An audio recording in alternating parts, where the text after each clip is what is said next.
Bulletin के आगाज में आपको खबर दें, पीडीएम आज स्वात में सियासी ताकत का मुजाहरा करेगी।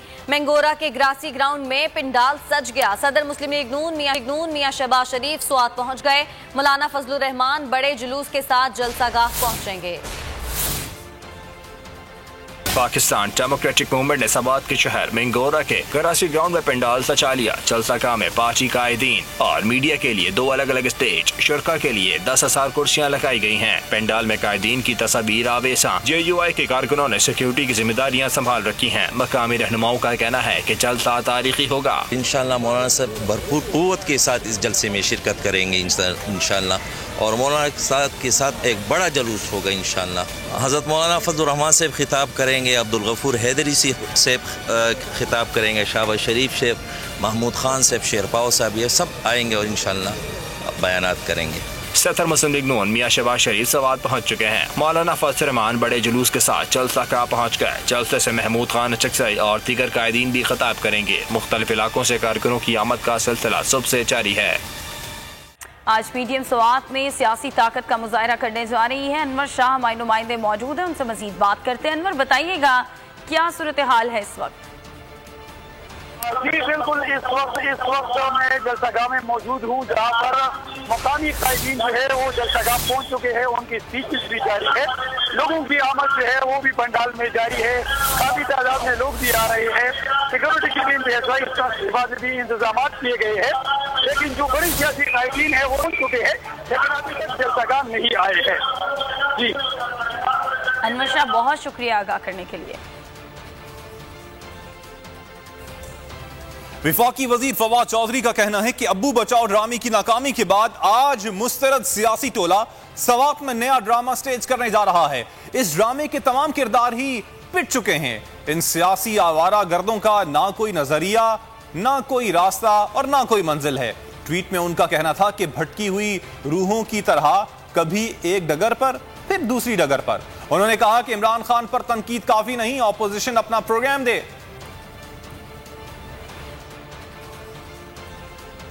बड़े बड़े बेहया देखे पर पीटीआई जैसा कोई नहीं। लीगी रहनुमा ख्वाजा साद रफीक का ट्वीट, बोले ये लोग रोज जूते खाते और उन्हीं को चाटते हैं। नवाज शरीफ, शहबाज शरीफ और उनकी टीम का काम अकल के अंधों को नजर नहीं आता। साद रफीक ने कहा कि सोशल मीडिया पर सुबह शाम गालियां देने वाले पीटीआई माफिया अपने लीडरों की तरह हर तरह की करप्शन में मुलविस हैं। उनका यह भी कहना था कि जितना चाहे चीखो, अवामी मसाइल उजागर करते रहेंगे। आपको बताते चलें कि लीगी रहनुमा साद रफीक की जानिब से ट्वीट किया गया, बड़े बड़े बेहया देखे पर पीटीआई जैसा कोई नहीं देखा। उन्होंने ये भी कहा कि ये लोग रोज जूते खाते हैं और उन्हीं को चाटते हैं। नवाज शरीफ, शहबाज शरीफ और उनकी टीम का काम अकल के अंधों को नजर नहीं आता। साद रफीक ने कहा कि सोशल मीडिया पर सुबह शाम गालियां देने वाले पीटीआई माफिया अपने लीडरों की तरह हर तरह की करप्शन में मुलविस हैं। तर्जुमान मुस्लिम लीग नवाज मरीम औरंगजेब ने कहा कि फवाद चौधरी सियासी मुखालिफिन के खिलाफ घटिया बयानात देने पर मजबूर हैं।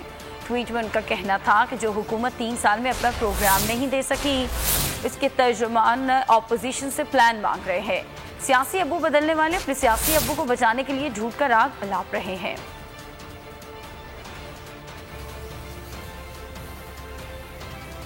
मुस्लिम लीग नून पंजाब की तर्जुमान अज़मा बुखारी ने फिरदौस आशिक अवान के बयान पर रद्द अमल दे दिया। कहा पीटीआई उत्तू रोला पाई जाओ ते विचू खाई जाओ के मिशन पर गामजन है। उस्मान बुज़दार जितने मासूम और भोले भाले दिखाई देते हैं, उतने ही वो माल पानी बनाने के माहिर निकले हैं। उन्होंने कहा कि खादमा जी, उस्मान बुज़दार के बाद आपका नंबर है। बहुत जल्द आप नैब के रेडार पर होंगी, फिर मगरमच्छ के आंसू बहाती नजर आएंगी।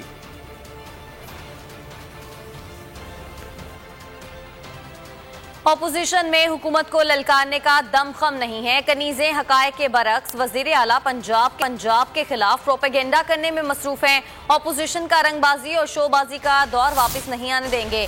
मुअव्विन ख़ुसूसी फिरदौस आशिक अवान कहती हैं, वज़ीर आला पंजाब की जिस गाड़ी पर शोर मचाया जा रहा है वो उन्हें उनके वालिद ने विरासत में दी है। ये इलेक्शन कमीशन और FBR में डिक्लेयर शुदा है। फिरदौस आशिक अवान का कहना था कि उस्मान बुज़दार का जुर्म इमरान खान के साथ खड़े होना है। पाकिस्तान की सबसे बड़ी अदालत से झूठे होने का सर्टिफिकेट लेने वाले बाहर बैठकर हर्जा सराई में मसरूफ हैं। आपको बताते चलें कि फिरदौस आशिक अवान की जानिब से ये बात की गई कि अपोजिशन में हुकूमत को ललकारने का दमखम नहीं है। कनीज़े हकायक के बरअक्स वज़ीर आला पंजाब के खिलाफ प्रोपेगेंडा करने में मसरूफ हैं। साबिका हुकूमत में डॉलर बाहर जाते थे, आज पाकिस्तान आ रहे हैं। बरामदात और तरसलाफी ज़र की शक्ल में एक साल के अंदर रिकॉर्ड 60 अरब डॉलर पाकिस्तान आए।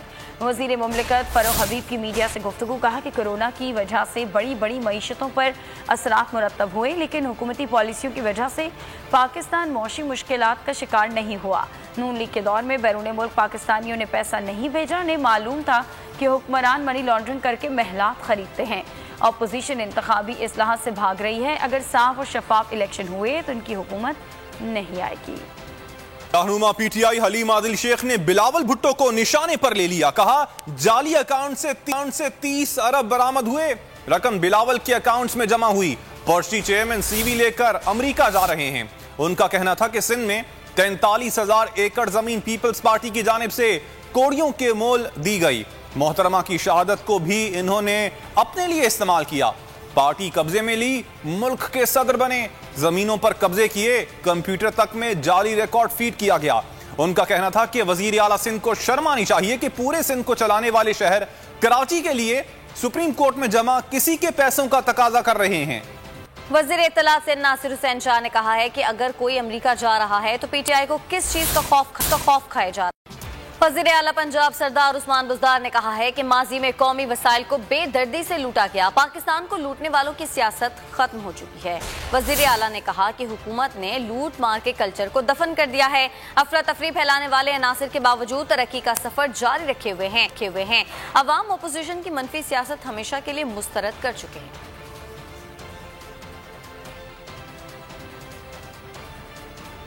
सूबाई वजीर सईद गनी का कहना है कि तमाम दोस्तों, सियासी कारकुनान और खैरख्वाहों का शुक्रिया अदा करता हूँ जिन्होंने मेरा हौसला बढ़ाया और नैब ऑफिस साथ चलने पर इसरार किया।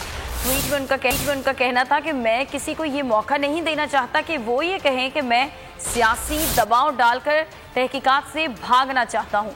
जरूरत पड़ी तो इस लड़ाई को भी लड़ूंगा। नैब का बताऊंगा कि झूठे इल्जामात लगाकर किसी सियासी कारकुन की किरदार कशी करना आसान काम नहीं। महंगाई, बेरोजगारी और सूदी निजाम के खिलाफ जमात इस्लामी सरापे एहतजाज है। शहर शहर रैलियां निकाली जा रही हैं, मुजाहिरे किए जा रहे हैं, हुकूमत के खिलाफ नारे लगाए जा रहे हैं। नायब जमात इस्लामी के अमीर ने बढ़ती महंगाई को हुकूमत की नाकिस पॉलिसीज का नतीजा करार दे दिया।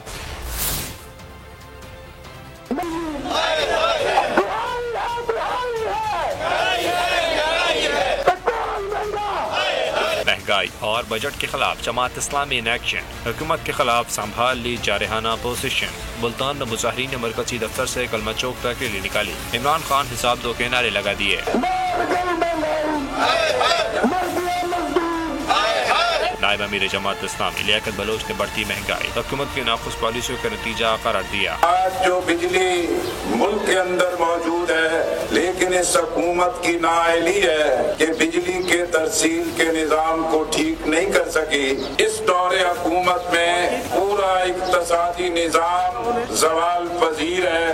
आज बेरोजगारी पहले से ज्यादा बढ़ गई है। रावलपुर में भी जमात इस्लामी ने महाज संभाला। शहरियों को हुकूमत के खिलाफ घरों से निकाला। शुरका का कहना है कि अवाम 2 वक्त की रोटी से महरूम, जबकि हुकूमत ने बेखबरी की चादर ओढ़ ली है। मौजूदा हुकूमत की नाअहली और करप्ट इस वक्त जो महंगाई का एक तूफान आ रहा है और मुसलसल बढ़ता चला जा रहा है, उसके खिलाफ हमने ये नारा और ये एहतजाज शुरू किया है। जाफराबाद में भी शहरी बैनर्स उठाकर सड़कों पर आ गए। कहा मौजूदा हुकूमत गरीब आवाम को रिलीफ फराहम करने में नाकाम हो गई है। और अब आपको बताएं, गुज़िश्ता साल सर्कुलर कर्जों में इजाफा 177 अरब रुपए नहीं 418 अरब था। लीगी रहनुमा मोहम्मद जुबैर ने हुकूमती दावे को झूठ का पलंदा करार दे दिया। ट्वीट किया कि गर्दिशी कर्जों में ये जबरदस्त इजाफा बिजली की कीमतों में 156 अरब रुपए इजाफे के बावजूद है। लोगों को कुचल दिया गया, फिर भी झूठ बोल रहे हैं।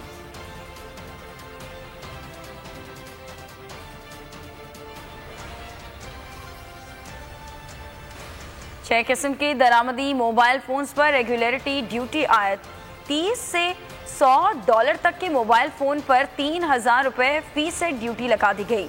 $500 से ज्यादा फी सेट पर ड्यूटी 22,000 रुपए कर दी गई। स्मार्टफोन सार्फिन अब महंगे फोन खरीदने की तैयारी कर लें। हुकूमत ने 6 किस्म के दरामदी फोन पर रेगुलेटरी ड्यूटी आयद कर दी। कस्टम कोड के तहत $30 तक के मोबाइल फोन पर 300 रुपए फी सेट ड्यूटी लगा दी गई। दस्तावेज के मुताबिक $30 से $100 के सेट पर 3,000, $100 से $200 के मोबाइल की रेगुलेटरी ड्यूटी 7,500 रुपए कर दी। $200 से $300 के फोन पर 11,000 रुपए फी सेट ड्यूटी लगा दी गई। $350 से $500 के मोबाइल फोन पर 15,000 रुपए टैक्स लगाया जाएगा। $500 से ज्यादा फी सेट पर 22,000 रुपए ड्यूटी आयद की गई है। कुछ बात कोरोना वायरस की भी कर लेते हैं। मुल्क में कोरोना वायरस के वार जारी हैं। 24 घंटों के दौरान 29 अफराद इंतकाल कर गए। 1,228 वबा का शिकार बने। अमवात की मजमूई तादाद 22,408 हो गई। NCOC के मुताबिक मुस्बत केसेस की शरह 2.57% रही। हुकूमत ने बैरून मुल्क फंसे पाकिस्तानियों की वापसी के लिए इकदाम शुरू कर दिए। वापसी का आगाज कल से होगा। वजीर हवाबाजी गुलाम सरवर ने कहा है कि 4 ममालिक में फंसे पाकिस्तानियों को 18 फ्लाइट से वापस लाया जाएगा। ऑपरेशन 4 दिन में मुकम्मल कर लिया जाएगा। विफाकी वजीर ने कहा कि ओवर बुकिंग करने वाले एयरलाइंस के खिलाफ कार्रवाई की जा रही है।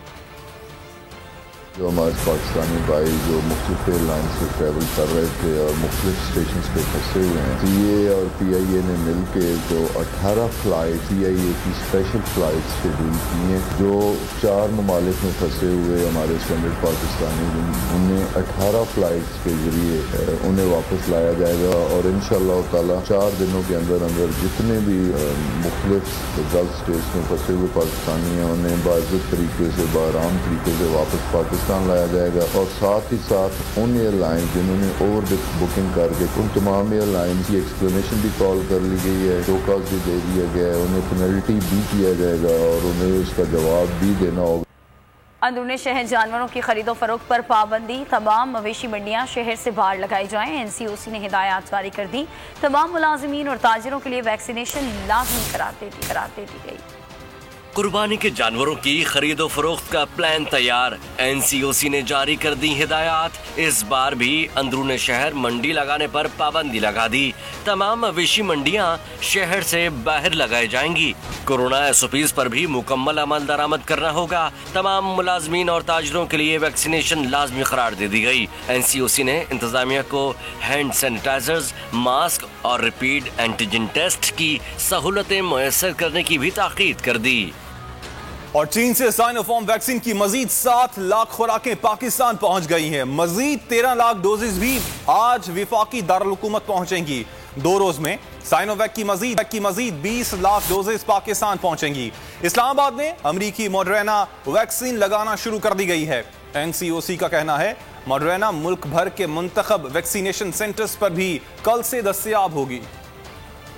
आलमी वबा को काबू करने के लिए चेतन वैक्सीन की तासकें मुसलसल पाकिस्तान पहुंच रही है। चीन से साइनोफार्म वैक्सीन की मजीद 7 लाख खुराकें वतन अजीज पहुंच गई। मजीद 13 लाख डोजेज आज वफाकी दारुल हुकूमत पहुंचेंगी। साइनोवैक की 20 लाख डोजेज कल और मंगल को पाकिस्तान पहुंचेंगी। इस्लामाबाद में अमरीकी मॉडर्ना वैक्सीनेशन का आगाज 18 साल या जायद उम्र के अफराद को लगाई जाएगी। दिल, जिगर, हाई ब्लड प्रेशर और डायबिटीज के मरीज, हामला और दूध पिलाने वाली माएँ भी वैक्सीन लगवा सकती हैं। वर्क परमिट, वीजा के हामिल पाकिस्तानी, बैरून मुल्क तालीम, कारोबार और ऑफिशियल काम के लिए जाने वाले भी मॉडर्ना वैक्सीन लगा सकते हैं। NCOC का कहना है कि मॉडर्ना मुल्क भर के मुंतखब वैक्सीनेशन सेंटर्स पर कल से दस्तयाब होगी। जराइम पेशा अनासिर के खिलाफ कानून नाफिज करने वाले इदारे मुतहर्रिक हो गए हैं। रेंजर्स की अंदरूनी सिंध में कार्रवाई। तर्जुमान के मुताबिक कोट सब्जल से बसों को लूटने वाला 7 रुकनी गिरोह गिरफ्तार कर लिया गया है। मुल्जिमान के कब्जे से असलहा, एमुनेशन, कार, 8 अदद मोबाइल फोन्स और गैर मुल्की करेंसी भी बरामद हुई है। मुल्जिमान को मजीद कानूनी कार्रवाई के लिए पुलिस के हवाले कर दिया गया। डकैतों और राहजनों ने लाहौरियों को निशाने पर ले लिया। गुज़िश्ता हफ्ते मुख्तलिफ वारदातों में लाखों का माल और नकदी पार कर ली गई। मुज़ाहमत पर 2 कीमती जानें चली गईं। 6 से ज़ायद अफराद जख्मी भी हुए। मोटरसाइकिलें, गाड़ियां और रिक्शा चोरी होने के दर्जनों वाक़यात रिपोर्ट हुए। लाहौर में शहरी डकैतों और राहजनों के निशाने पर हैं और आपको बताते चलें कि गुज़िश्ता हफ्ते मुख्तलिफ वारदातों में 2 अफराद कातिल जबकि 6 से ज़ायद जख्मी भी हुए हैं।